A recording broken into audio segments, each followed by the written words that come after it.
नमस्कार, देवभूमि उत्तराखंड की खबरें देख रहे हैं आप। मैं हूं आपके साथ प्रगति चतुर्वेदी। खबरों की शुरुआत करेंगे, लेकिन उससे पहले एक नजर इस वक्त की हेडलाइंस पर।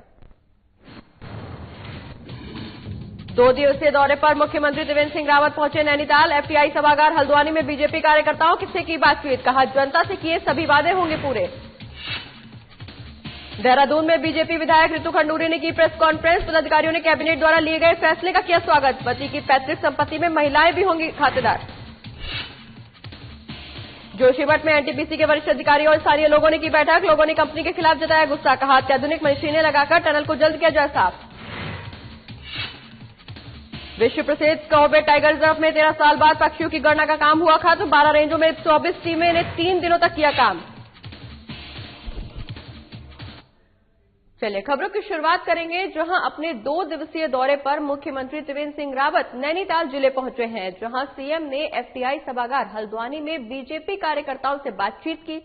वहीं पत्रकारों से रूबरू होते हुए मुख्यमंत्री ने कहा कि जो वादे जनता से किए गए उनको पूरा किया जा रहा है। इसी के साथ मुख्यमंत्री आज जिले के सभी अधिकारियों के साथ बैठक भी करेंगे। बता दें कि मुख्यमंत्री त्रिवेंद्र सिंह रावत ने इस दौरान कहा कि बीजेपी कार्यकर्ताओं ने बातचीत के दौरान कुछ लिखित सुझाव दिए हैं, जिनका अध्ययन करने के बाद आगे की रणनीति तय की जाएगी। वहीं गैरसैंण में आयोजित होने वाले बजट सत्र को लेकर मुख्यमंत्री ने बताया कि प्रदेश की जनता से जो वादे राज्य सरकार ने किए हैं वो उनको पूरा करेंगे। उन्होंने कहा कि इससे पहले भी बजट सत्र गैरसैंण में ही आयोजित किया गया था, लेकिन कोविड की वजह से सत्र आखिरी 2 दिन गैरसैंण से हटकर देहरादून करना पड़ा। वहीं ग्रीष्मकालीन राजधानी तो गैरसैंण है, इसके विकास के लिए राज्य सरकार से जितना ज्यादा हो पाएगा वो अपनी पूरी कोशिश करेंगे।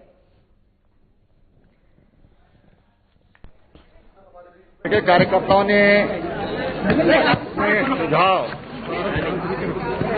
रिटर्न में दिए हैं और उन सुझावों पर अध्ययन करके और आगे की रणनीति बनाई जाएगी। सर, गैरसैंण में आप ग्रीष्मकालीन बजट वहां पहली बार कराने जा रहे हैं, किस तरह खास बजट हुआ क्योंकि अंतिम बजट? नहीं, ऐसा नहीं है। पिछला बजट भी गैरसैंण में ही हुआ था, लेकिन कोविड के कारण जो अंतिम 2 दिन थे, हमको मध्य सत्र में निर्णय लेना पड़ा कि उसको देहरादून में करना चाहिए। और ग्रीष्मकालीन राजधानी गैरसैंण है, इसलिए ये ग्रीष्मकालीन जो हमारा सत्र है वो वहां पर हम कर रहे हैं और जो बजट सत्र है वो वहां पर संपन्न होगा। मैं समझता हूं कि प्रदेश की जनता और जनता से जो वायदा हमने किया था उसको हम पूरा कर रहे हैं। वहीं मुख्यमंत्री त्रिवेंद्र सिंह रावत ने हल्द्वानी में उत्तराखंड मुक्त विश्वविद्यालय के प्रशासनिक भवन का लोकार्पण और कुलपति आवास, विज्ञान भवन, अतिथि गृह, मल्टीनेशनल भवन और कर्मचारी आवास का शिलान्यास किया। जहां इस दौरान मुख्यमंत्री त्रिवेंद्र सिंह रावत ने सभी कर्मचारियों और अधिकारियों और छात्रों को बधाई देते हुए कहा कि किसी भी विद्यालय को जमीन के साथ अच्छा कैंपस होना जरूरी है। सीएम ने खुशी जताते हुए कहा कि अभी तक इस विद्यालय में 90,000 छात्र यहां पर अपने वर्तमान में पढ़ाई कर रहे हैं। इसी के साथ सीएम ने राज्य सरकार की कई उपलब्धियां भी गिनवाई। आइए क्या कुछ सीएम ने कहा इस दौरान, आपको सुनवाते हैं। प्रोफेसर नेगी जी को, यहाँ के विधायक जी को, उनकी टीम को कि आज इस विश्वविद्यालय के कुछ भवनों का लोकार्पण और शिलान्यास किया गया है। मैं समझता हूं कि किसी भी विश्वविद्यालय को या किसी भी संस्थान को भूमि के साथ साथ अच्छा कैंपस होना भी बहुत जरूरी है। और आज यहां पर ये कार्यक्रम संपन्न हुआ है, उसके लिए मैं बहुत बधाई और शुभकामनाएं देता हूं। तमाम वो छात्र जो प्रोफेसर पंत बता रहे थे कि 3-3 पीढ़ियां एक साथ पढ़ रही हैं, उन सबको भी इससे लाभ मिलेगा, उनको भी अच्छा लग रहा होगा, उनको भी मैं बहुत बहुत बधाई और शुभकामनाएं देता हूं। बहनों भाइयों, ये विश्वविद्यालय 90,000 लोग यहां से पढ़ रहे हैं। कितना बड़ा व्यापक इसका क्षेत्र है, कितनी व्यापक इसकी सेवाएं हैं, इससे हम अनुभव कर सकते हैं। और अच्छी बात यह है कि दूरस्थ क्षेत्रों में जो व्यक्ति हैं, देश के किसी भी कोने में कोई व्यक्ति होगा और उसको अगर अपनी अहर्ता बढ़ानी है, योग्यता बढ़ानी है, तो अपनी सेवा के साथ साथ, अपनी खेती किसानी के साथ साथ, अपनी नौकरी के साथ साथ, अपने व्यापार के साथ साथ वो अपनी योग्यता भी बढ़ा सकता है। ये इस मुक्त विश्वविद्यालय का जो सबसे बड़ा फायदा है, जो लाभ है, वो हम सब लोग अनुभव कर सकते हैं। मैं जब किसी विश्वविद्यालय में जाने का मुझे मौका मिलता है तो कुछ बातें जरूर मेरे जहन में बार बार उठती हैं कि हम एकेडमिक के साथ साथ हम क्या कुछ परामर्शी हो सकते हैं। तमाम विश्वविद्यालय दुनिया में सरकारों को परामर्श देते हैं, सुझाव देते हैं और तमाम सरकारें उनका अनुपालन भी करती हैं। और इसी खबर पर ज्यादा जानकारी के लिए उत्तराखंड से हमारे ब्यूरो चीफ कमल शर्मा जी हमारे साथ जुड़ गए हैं। कमल जी, मुख्यमंत्री ने हल्द्वानी के विश्वविद्यालय में प्रशासनिक भवन का लोकार्पण किया है। इस दौरान छात्र छात्राओं को और विश्वविद्यालय को और क्या कुछ सौगात मुख्यमंत्री की तरफ से मिली है? हाँ प्रगति, अगर कहें तो जो मुख्यमंत्री है 2 दिवसीय दौरे पर वहां पर नैनीताल पहुंचे हैं, नैनीताल जिले में पहुंचे हैं। तो यहाँ पर आज सुबह हल्द्वानी में जो यूनिवर्सिटी थी यहाँ पर पहुंचे हैं। सबसे बड़ी बात है, इतनी बड़ी यूनिवर्सिटी है जिसमें यहाँ पर 90,000 लोग जो 90,000 लोग हैं वो यहाँ पर इसका लाभ उठा रहे हैं। और ये नहीं, पूरे भारत के कोने कोने से, अन्य जगहों से यहाँ पर ही कर रहे हैं। और सबसे बड़ी बात है, इस यूनिवर्सिटी में एक पीढ़ी से यहाँ लोग यहाँ पढ़ रहे हैं। अगर कहें तो कहीं कहीं तो ऐसे हैं जिनकी 3 पीढ़ियां यहाँ से कर चुकी हैं। वहीं जो मुख्यमंत्री पहुंचे, उन्होंने सबसे बड़ी बात है यहाँ पर हॉस्टल और कहीं कहीं अन्य चीजें यहाँ पर दी है। उन्होंने यही कहा है, उन्होंने सबसे बड़ी बात उन्होंने कहा कि यहाँ जो आता है योग्यता के साथ साथ अपना व्यापार भी कर सकता है, अपनी जानकारी भी बढ़ा सकता है और किसी क्षेत्र में बहुत बड़ी उपलब्धि भी हासिल कर सकता है। तो उन्होंने यहाँ पर यही कहा है। साथ ही उन्होंने सरकार की भी कहीं प्राथमिकताएं यहाँ पर पूरी तरह से बताई है। जी कमल जी, इस दौरान मुख्यमंत्री ने यह भी कहा है कि अच्छी जमीन होना जरूरी नहीं है, विश्वविद्यालय का एक अच्छा कैंपस होना बहुत जरूरी है। जी प्रगति, सबसे बड़ी बात यही है, मुख्यमंत्री ने कहा कि जमीन तो अच्छी थी, लेकिन कैंपस में इतनी सभी व्यवस्थाएं हो, कैंपस के साथ इतना हर चीज की फैसिलिटी हो, ये आजकल के लिए सबसे बड़ी चीज है। बच्चा तो पढ़ता है, लेकिन देखा जाए वहां हॉस्टल की, वहां प्रयोगशाला की और अन्य चीज की अगर कोई फैसिलिटी नहीं है तो बड़ी दिक्कत है। लेकिन इस यूनिवर्सिटी में सभी चीजें, आजकल का टाइम का सभी आधुनिक चीजों का यहाँ पर जो समायोजित किया गया है, इनका यहाँ पर जो बच्चे लाभ उठा रहे हैं, उन्होंने कहा इसके लिए धन्यवाद। और उन्होंने सबसे बड़ी बात यूनिवर्सिटी के, उन्होंने चांसलर को भी यही बात कही, कुलपति को भी यही कहा है कि जितना सामंजस्य यहाँ पर बना के रखा है, इसके लिए मैं उसको भी सरकार की ओर से और अपनी ओर से भी मैं धन्यवाद देता हूँ। कमल जी, इस दौरान सिर्फ प्रशासनिक भवन ही नहीं, विज्ञान भवन, अतिथि गृह, बहुउद्देशीय भवन का भी लोकार्पण किया है मुख्यमंत्री ने। हाँ, मैं यहाँ पर जो स्थायी प्रशासनिक भवन जो काफी जो आजकल की जरूरत थी और नई चीजों की, मैंने कहा ना कि आधुनिक आजकल चीजें होती हैं। और साथ ही विश्राम गृह, गेस्ट हाउस भी बहुत बड़ा यहाँ पर बनाया गया। कोई बाहर से आए या कोई चीज आए, उसके लिए भी यहाँ पूरी फैसिलिटी यहाँ पर उपलब्ध कराई गई है। तो यही कहा, इस यूनिवर्सिटी में जो समायोजित हो जाए, जो सारी चीजों की यहाँ उपलब्धता होती है वो यहाँ पर दी गई है। साथ ही उन्होंने, मैंने कहा ना, उनका सरकार का तो सहयोग है, साथ ही यूनिवर्सिटी के चांसलर जो कुलपति हैं, उन्होंने भी यहाँ पर जो सामंजस्य जिस यूनिवर्सिटी को इतना बढ़ाया, इसके लिए भी उन्होंने उसका धन्यवाद पारित किया है। कमल जी, आने वाले समय में चुनाव होने वाले हैं। चुनाव को लेकर के सभी पार्टियां अपनी अपनी तैयारी कर रही हैं। वहीं राज्य सरकार एक के बाद एक जनता को नई नई सौगात देती जा रही है। वोट बैंक में इजाफा देखने को मिलेगा। जी प्रगति, कहें तो पिछला साल जो हमारा 2020 का जो वर्ष था, वो पूरी तरह से कोरोना में, महामारी में पूरा खत्म हो गया। कोई विकास कार्य नहीं हो पाए, कोई कार्यक्रम नहीं हो पाए, सारी चीजें बिल्कुल एक तरह से पूरी ठप रही। लेकिन अब जैसे धीरे धीरे आपको पता है, वैक्सीन भी आ चुकी है और यहाँ लोगों को लग भी रही है और धीरे धीरे कोरोना की स्थिति सामान्य होती जा रही, तो वैसे वैसे विकास कार्य चीजों का भी उद्घाटन हो रहा है। सबसे बड़ी बात है, 2021 में यहाँ पर चुनाव होने, दिसंबर में आचार संहिता भी लगनी है। तो कहीं ना कहीं इन चीजों, जब ये चुनाव अंतिम चरण में अंतिम उसमें आता है कि अब चुनाव होने वाले हैं, कुछ समय रह जाता है सरकारों का, तो इस कामों में और तेजी भी आती है। तो इसी प्रयास में कहीं ना कहीं बीजेपी लगी है, तो इसका कहीं ना कहीं उचित लाभ भी मिल सकता है। चलिए, बहुत बहुत शुक्रिया कमल जी, ये तमाम जानकारी हमारे दर्शकों तक पहुंचाने के लिए। हम आगे भी आपसे अपडेट्स लेते रहेंगे, लेकिन फिलहाल के लिए शुक्रिया। बढ़ते हैं आगे, जहां बीजेपी विधायक और महिला मोर्चा की प्रदेश अध्यक्ष रितु खंडूरी ने आज पार्टी मुख्यालय में प्रेस कॉन्फ्रेंस की, जहां इस दौरान महिला मोर्चा के अध्यक्ष और अन्य पदाधिकारियों ने कैबिनेट द्वारा लिए गए फैसले का स्वागत किया। वहीं रितु खंडूरी ने कहा कि कैबिनेट ने पति की पैतृक संपत्ति में महिलाओं को भी सह खातेदार बनाने का फैसला लिया है। महिला मोर्चा सरकार के इस फैसले का वो स्वागत करती है। त्रिवेंद्र सरकार ने महिलाओं को आर्थिक रूप से सशक्त करने के लिए ऐतिहासिक फैसला लिया है। वहीं मुख्यमंत्री त्रिवेंद्र सिंह रावत महिलाओं के सशक्तिकरण को लेकर काफी गंभीर नजर आ रहे हैं।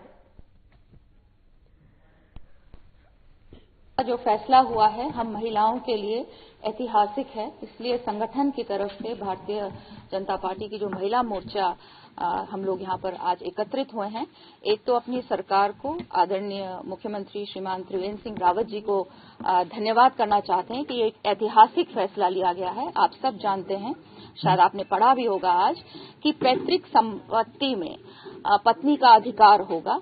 जो डिवोर्स्ड हैं या त्यागी गई हैं और वो दोबारा अगर शादी नहीं करती हैं तो उनका भी अधिकार उस संपत्ति, पैतृक संपत्ति पे होगा। साथ ही साथ जो चाइल्डलेस कपल हैं, जिन कपल्स में बच्चा नहीं होता है और अगर पति का देहांत हो जाता है तो पत्नी का अधिकार उनकी संपत्ति पे होगा। तो ये जो कार्यक्रम 2017 से महिला को सशक्त करने का उत्तराखंड सरकार चला रही है, उस जो चल रहा है वो कार्य, उसमें एक जबरदस्त कदम आदरणीय मुख्यमंत्री जी ने लिया है।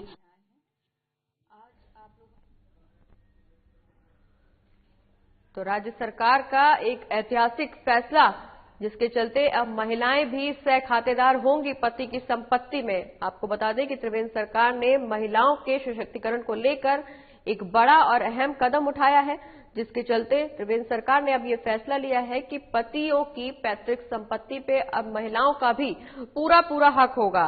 वहीं बीजेपी विधायक और महिला मोर्चा की प्रदेश अध्यक्ष रितु खंडूरी ने इस दौरान प्रेस कॉन्फ्रेंस की, जहां उन्होंने कैबिनेट के फैसले का स्वागत किया। रितु खंडूरी ने इस दौरान कहा कि अब कैबिनेट ने पति की पैतृक संपत्ति में महिलाओं को भी सह खातेदार बनाने का फैसला लिया है।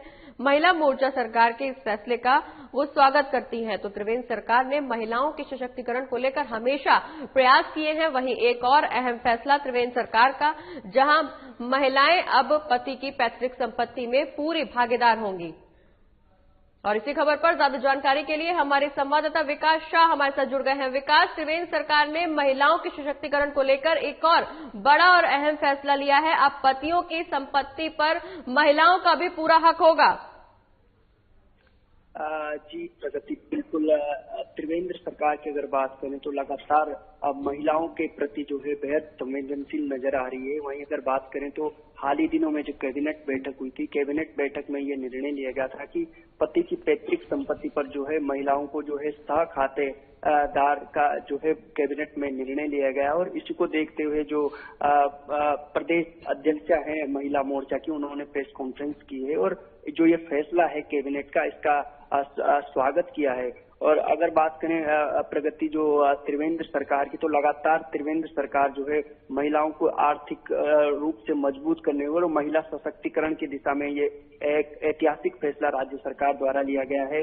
और इसकी अगर बात करें तो भाजपा के साथ साथ जो है कांग्रेस भी जो है इस फैसले का जो है स्वागत कर रही है। तो कहीं न कहीं राज्य सरकार ने जो है जो महिलाओं के लिए जो ये फैसला, ये जो बहुत बड़ा फैसला लिया है, ये बिल्कुल विकास, महिलाओं को आत्मनिर्भर बनाने के लिए बहुत बड़ा फैसला लिया है राज्य सरकार ने। इससे पहले भी राज्य सरकार का हाल ही में एक फैसला आया था कि 10,000 महिलाओं को ब्याज मुक्त ऋण देने का फैसला लिया था, जिसके बाद अब एक बार फिर से राज्य सरकार ने महिलाओं के हित को ध्यान में रखते हुए एक फैसला लिया है कि अब पतियों की पैतृक संपत्ति पे महिलाओं का पूरा अधिकार होगा।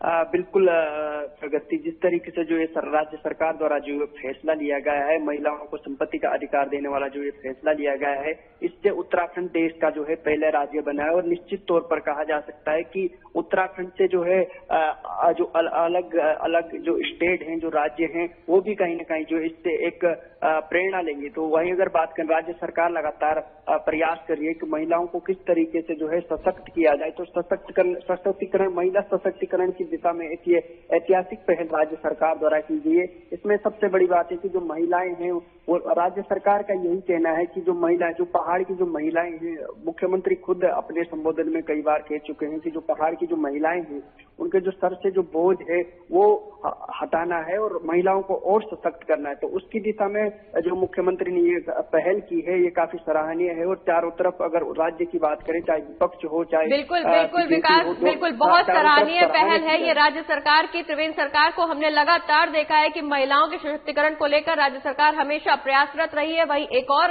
अहम फैसला त्रिवेंद्र सरकार के द्वारा लिया गया है, जहां महिलाएं पूरी तरह से भागीदार होंगी अपने पति की पैतृक संपत्ति में। बहुत बहुत शुक्रिया विकास, ये तमाम जानकारी हमारे दर्शकों तक पहुंचाने के लिए। इसी के साथ खबरों में आगे बढ़ेंगे, जहां जिला अधिकारी डॉक्टर विजय कुमार जोगदंडे ने संबंधित अधिकारियों के साथ बैठक की। आपको बता दें कि जिला सेक्टर, राज्य सेक्टर, केंद्र पोषित और बाह्य सहायतित और 20 सूत्रीय कार्यक्रम योजनाओं की वित्तीय भौतिक प्रगति और कोविड-19 वैक्सीनेशन द्वितीय चरण कार्यक्रम और राष्ट्रीय कृमि मुक्ति दिवस अभियान की समीक्षा बैठक की गई। उन्होंने अलग अलग विभागों की कार्य योजनाओं की जानकारी लेते हुए धीमी प्रगति वाले विभागों को विकास कामों में तेजी लाने के निर्देश भी दिए। साथ ही कई योजनाओं को लेकर उनके विभागों पर कामों को लेकर नाराजगी जाहिर करते हुए संबंधित अधिकारी का स्पष्टीकरण तलब करने के निर्देश दिए हैं। इसके अलावा और भी कई जरूरी दिशा निर्देश दिए गए।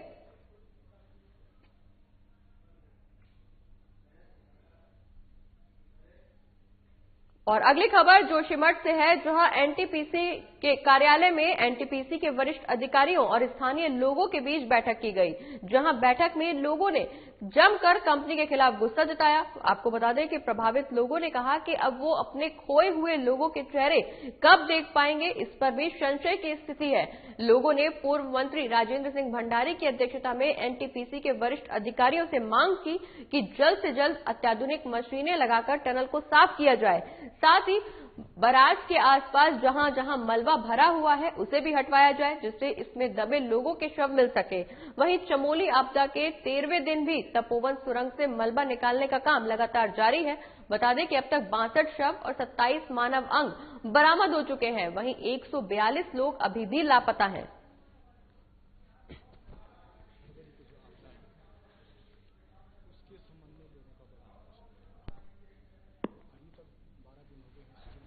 निकल पाई है, लोगों की बॉडी नहीं रिकवर हो पाई है।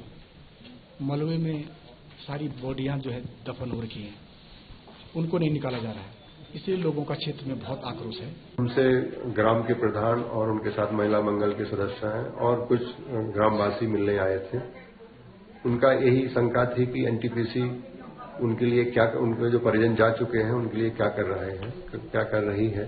हमने उनको बताया कि जो हमारे कॉन्ट्रैक्टर्स के साथ संविदा पे कार्य कर रहे थे और उनमें से जो भाई लोग या तो अभी नहीं रहे या मिल नहीं रहे हैं, उनके लिए हमारी कंपनी के प्रबंधन ने 20 लाख रुपए का मुआवजा निर्धारित किया है।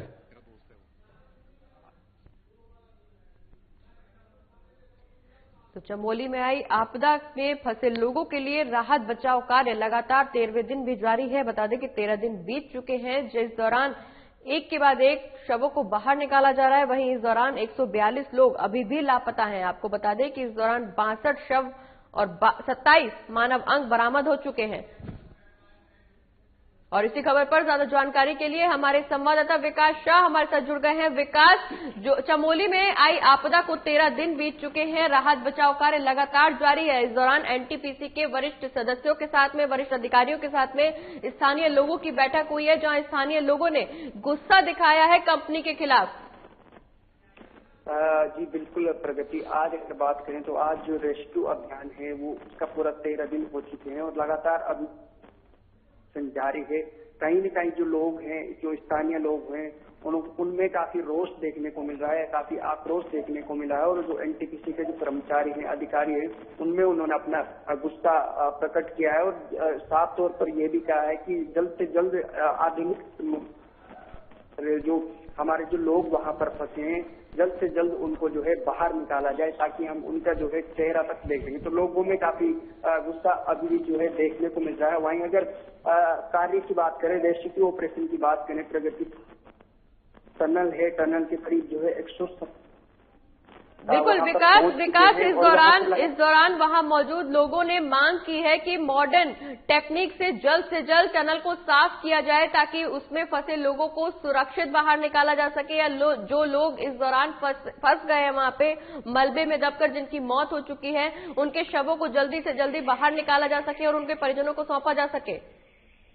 जी प्रगति, बिल्कुल निश्चित तौर पर, क्योंकि अगर पिछले दिनों की अगर बात करें तो लोग जो परिजन हैं जिनके लोग वहां पर फंसे हुए थे, उनको उम्मीद थी कि अभी भी हमारे जो अंदर जो टनल में फंसे हुए हैं वो अभी सुरक्षित होंगे। लेकिन धीरे धीरे अब जो परिजन हैं उनकी उम्मीदें टूट चुकी है और उनका यही कहना है कि कंपनी हो या प्रशासन या राज्य सरकार से उनसे यही आग्रह है कि जल्द से जल्द जो हमारे लोग वहां पर फंसे हुए हैं उनको जल्द से जल्द यहाँ हाईटेक जल्द से जल्द बाहर निकाला जाए। सरकार की तैयारी की अगर बात करें, जो ऑपरेशन रेस्क्यू जो चल रहा है उसकी अगर बात करें तो वहां पर 170 मीटर जो है हमारे जो जवान हैं या फिर जो मशीनें लगाई गई वो वहां तक पहुंच चुकी है।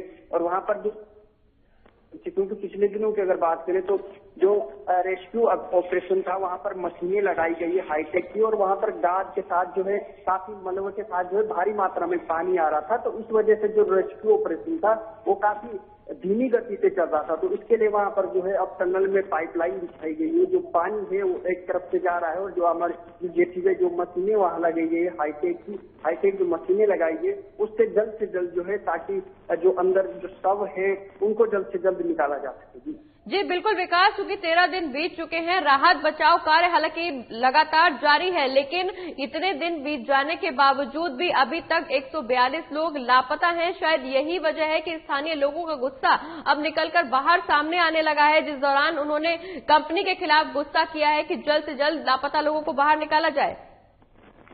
बिल्कुल निश्चित तौर पर प्रगति, जिस तरीके से जो है क्योंकि 13 दिन हो चुके हैं तो लोगों में गुस्सा आना जो है जायज है, क्योंकि काफी लंबा समय हो गया है और ऑपरेशन पूरे 13 दिन हो चुके हैं। तो लगातार लोगों में भी कहीं न कहीं एक गुस्सा है कि जल्द से जल्द इन्हें बाहर निकाला जाए। और सरकार और जितनी वहां पर जो एजेंसियां लगी है वो यही प्रयास कर रही हैं कि जल्द से जल्द इनको बाहर निकाला जाए। सरकार का भी कहना है, खासकर अगर वहां की अगर बात करें तो जिला प्रशासन वहां और एसडीआरएफ जो है तमाम जी बिल्कुल विकास, तो राज्य सरकार लगातार ये कोशिश कर रही है कि वहां फंसे लोगों को जल्द से जल्द सुरक्षित बाहर निकाला जा सके। बहुत बहुत शुक्रिया विकास, ये तमाम जानकारी हमारे दर्शकों तक पहुंचाने के लिए। इसी के साथ खबरों में आगे बढ़ेंगे, जहां विश्व प्रसिद्ध कॉर्बेट टाइगर रिजर्व में 13 साल बाद पक्षियों की गणना का काम खत्म हो चुका है। आपको बता दें कि कॉर्बेट की 12 रेंजों में 24 टीमों ने 3 दिनों तक अलग अलग जगह पक्षियों को चिन्हित कर उनकी प्रजातियों के बारे में जाना। वहीं कॉर्बेट रिजर्व के निदेशक राहुल कुमार ने बताया कि कॉर्बेट टाइगर रिजर्व में 600 से ज्यादा पक्षियों की प्रजातियां पाई जाती हैं। सीटीआर निदेशक राहुल कुमार ने बताया कि 16 से 18 फरवरी तक कॉर्बेट पार्क में पक्षियों की प्रजातियों की गणना की गई है। इसमें उन सभी पक्षियों की गणना की गई है जो सर्दियों में दिखाई देते हैं।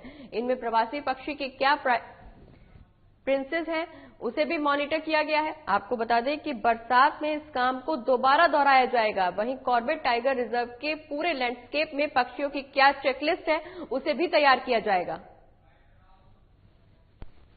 कॉर्बेट टाइगर रिजर्व में जो पक्षियों की गणना है उसका कार्य चल रहा है। पक्षी जो है वो अलग अलग सीजन्स के हिसाब से उनकी प्रेजेंस और उनकी दिखाई देते हैं, इस हिसाब से ये कार्य प्रारंभ किया गया है। अभी जो इस समय विंटर सीजन के जो बर्ड्स होते हैं उनकी गणना का कार्य और आइडेंटिफिकेशन का कार्य जो है पूरे कॉर्बेट टाइगर रिजर्व में अभी 26 स्थानों पर किया जा रहा है। आज उसका आखिरी दिन है। जो भी डेटा उससे प्राप्त होगा उसको कंपाइल करके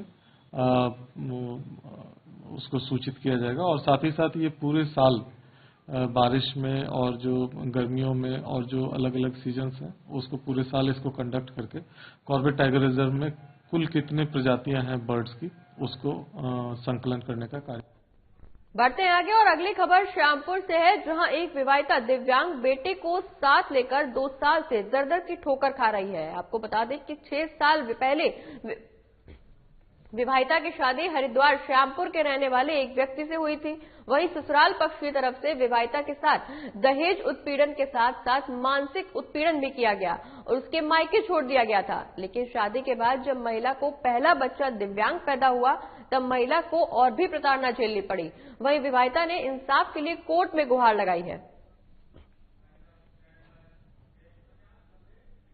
और इसी के साथ इस बुलेटिन में फिलहाल इतना ही। आप देखते रहिए देवभूमि उत्तराखंड की खबरें। नमस्कार।